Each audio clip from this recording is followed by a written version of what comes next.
ada pertanyaan dari Ibu Nomi, dokter. Jadi mau tanya ini tentang ibu hamil ya Bu ya. Ya. Mungkin yang paling penting yang perlu diketahui ya, jantung itu terbentuk sempurna pada usia 20 minggu. Jadi sebelum usia 20 minggu itu sebaiknya memang bisa dilakukan fetal echo atau USG pada jantung janin ya, fetal echocardiogram. Tetapi tentu saja tidak semua ya bisa dilakukan karena fetal echo itu membutuhkan ahli ya yang melakukan. Kalau Bapak Ibu sekalian biasanya hamil kemudian ke dokter kebidanan itu akan dilakukan USG juga. Nah USG ini tentu saja tidak cuma melihat jantung tapi melihat semua ya Bu. Kalau lihat semua tentu saja waktunya cukup lama. Biasanya dari dokter kebidanan sendiri kalau misalnya ada ruang jantungnya yang ada kelainan itu biasanya akan dikonsulkan lagi ke dokter kebidanan spesialis feto-maternal. Contohnya beberapa minggu yang lalu ya, ada dokter di sini ada dokter namanya dokter Nugraheni. Beliau mendapatkan rujukan seorang ibu hamil dengan kemungkinan ada kelainan jantung pada janinnya. Nah nanti dokter Nuga akan konsultasi kepada saya. Jadi nanti kami akan berdiskusi untuk melihat, oh ya betul dok ini ada kelainan. Jadi saya dari awal sudah tahu dan sudah mengikuti. Nah setelah itu baru kita konsultasi lagi sama dokter Eko Sulistiono yang bagian bayi. Nanti kita akan diskusi kapan kira-kira bayi ini akan dilahirkan. Karena kita sudah bisa memperkirakan kira-kira penyakit jantung bawaan apa yang ada pada janinnya. Tentu saja penyakit jantung bawaan ini biasanya yang berat ya Bu. Kalau penyakit jantung bawaan yang tidak biru, seperti tadi sudah disampaikan, ada lubang di serambi, ada lubang di bilik, ada pembuluh darah, sinus, arteriosus yang tidak menutup. Nah itu ayah dan bunda sekalian, yang mungkin Bapak Ibu sekalian harus tahu bahwa struktur itu memang ada di dalam kandungan. Jadi kalau USG terus kelihatan ada lubang di serambi, dia dibilang normal pasti itu. Pada saat dia lahir harusnya menutup. Tapi kalau dia tidak menutup, nah jadilah bocor di serambi. Nah, ductus juga gitu. Kalau di dalam kandungan harus ada ductus. Karena itu memang hubungannya ibu yang hamil ini dengan bayinya. Jadi pada saat lahir, ductusnya harus menutup. Tapi kalau dia tidak menutup, maka jadilah PDA, patent ductus arteriosus. Jadi penyakit ya kan.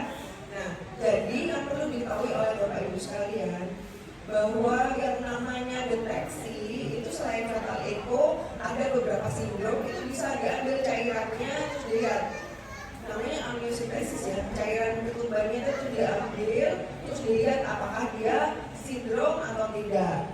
Nah, itu sebetulnya bisa, cuman saya bertanya kenapa kok nggak dilakukan?